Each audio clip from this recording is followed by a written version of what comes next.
They sent me a sentence and called it a decision, not a call, not a conversation. Just 3 words tucked into a message about logistics. Please do not attend. That was it. No explanation, no softening. Just a line that emptied the room where my life used to fit. I remember reading it twice. The first time, I thought it was a mistake. The second time, the weight of it pressed into my chest like the tide against the rocks. My child, the person I raised, had decided my presence was a problem.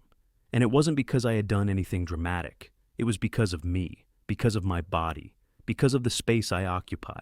I keep my life in small containers, a kettle, a pair of boots, a shelf of books with bent spines. My weight lives in those containers too, slow in the way I move, heavy in the chairs that seem to whisper when I sit. I've known this weight my whole life. I've felt it press into my ribs, into the air around me. But I never imagined it would become a reason to be turned away from my own child. Marcus came over that evening, my brother, always practical, always impatient with sentiment. He saw the message on my phone and frowned. "Call them," he said. "Ask why." I tried. I dialed and heard polite words, then the click of a door closing without opening. The message remained. I thought about all the small kindnesses I had given. The late nights patching a roof while my child slept warm inside. The weekends spent teaching lessons that no one thanked me for. The groceries I carried home in winter rain.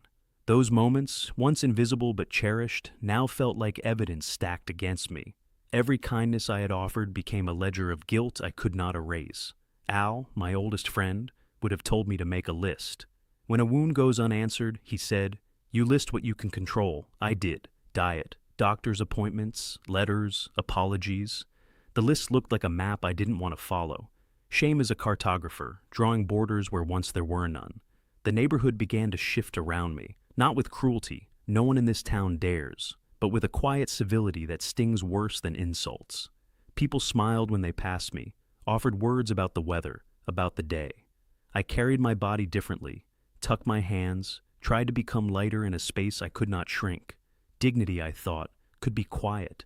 Instead, it became a ledger of mistakes, a balance sheet of my failures. In the hall, an old jacket hangs, patched and worn at the shoulder. I had worn it the day I taught my child to ride a bike. I had worn it the day I signed the lease on the flat with too much hope. I touched the sleeve, imagining if touching it could undo the sentence that had arrived by text. There will be a time when I must speak. When I must step through the door, the message closed. I do not know if it will lead to repair or a longer silence. But this sentence, 3 words, has already begun to pivot my life in ways I cannot ignore. Tomorrow, I tried to fix things with sound. The first call went to voicemail. The recorded voice was polite, neutral, a machine that knows how to keep a secret. I left a message that felt like a paper boat on a stormy night.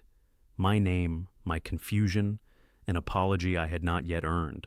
I listened to it back and heard my own voice tremble in places I had never noticed before. Marcus read the replies aloud, as if words might be dismantled that way. "We appreciate your concern," one text said. "This is a private family event?"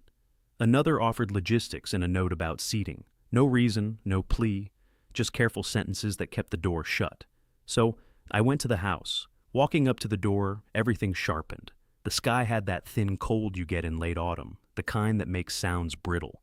I knocked because knocking is older than phones, and sometimes older things work when new ones fail. The knock sounded too loud. A footstep, then silence. The person I raised answered the door and looked at me like someone reading a page they had read before, but did not remember the place where it began. I tried to speak, short, honest things. I offered apologies for whatever missteps a life could have produced. I said I would change what I could change.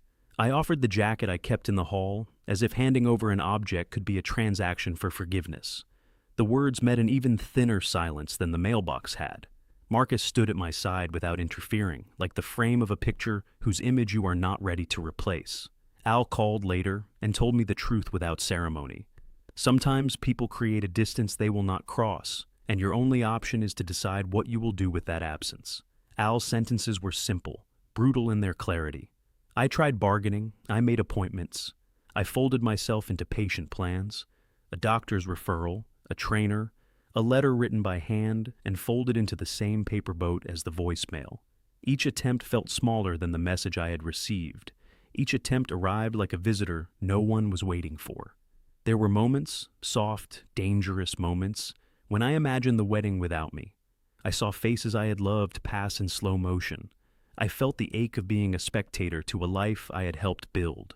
The thought did not make me angry so much as hollow. What I wanted was simple: to be seen as more than a body that took space, to be counted as someone who had given warmth during cold years. Community conversations changed tone. A neighbor I had shared bread with at church offered a look that held apology and distance, an expression that said they were sorry this had happened to me, but not willing to step into it. It was like watching a weather change where you could do nothing but carry your coat differently. I reached a small, sharp decision at night. If words had failed when spoken and texted, perhaps a single thing might speak truer. I would not crash a party. I would not make a scene. But I would find a way to show up, quiet, simple, undeniable, that I had not been erased. I wrote one line across the top of a folded paper and let the ink dry like someone setting a bone. I am here, whether you want me or not. Tomorrow I will take that paper somewhere it cannot be ignored. Arrived before anyone else. The sky was pale, the kind of winter light that softens edges but sharpens memory. I carried the folded paper in my pocket, the words written with trembling hands, a small, stubborn testimony that I existed even when told otherwise. I did not ring the bell. I did not shout.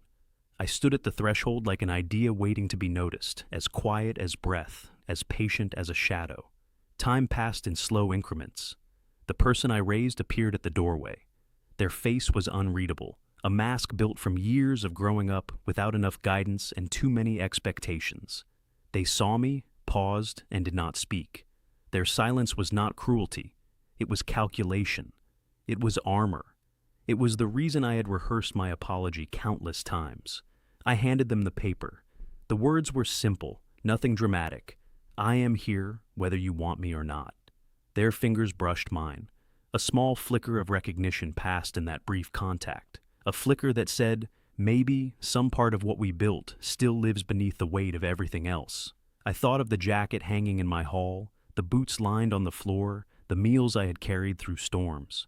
Each gesture was a quiet insistence that love had always been action, not words. And now, in this doorway, in that glance, action met acknowledgement, not acceptance, not permission, but presence. Marcus waited at the edge of the garden. Al, far away, had called once that morning with a simple warning. Some battles are quiet. Some victories are only measured by your ability to stand. I understood it now. Standing itself could be the proof of worth. Standing itself could be a signal that life, though measured in small rejections, continues to matter. Neighbors passed in their autumn coats, murmuring condolences they could not offer openly. The town seemed suspended, as if it too recognized the fragile weight of dignity at the door of a family divided. I felt the collective gravity of every whispered word, every polite glance, and realized it had nothing to do with them. It had everything to do with the choice I made in carrying myself here. We did not talk long. Few words were spoken, nothing dramatic. The message that had cut so deeply remained, a thread beneath the surface. But in the quiet presence, in the simple act of arriving despite rejection, something shifted. A subtle acknowledgement. I had not disappeared. I had not been erased. When I left, the sky had thinned further, the pale light spilling across streets and roofs. I carried my weight differently now, not lighter, not smaller, but steady, deliberate. I had been seen, maybe not forgiven, maybe not welcomed, but recognized in a way that mattered more than words could capture. And as I walked away, I understood. A sentence can exclude, a sentence can wound, but presence quietly, stubbornly, can endure beyond every three-word verdict. I am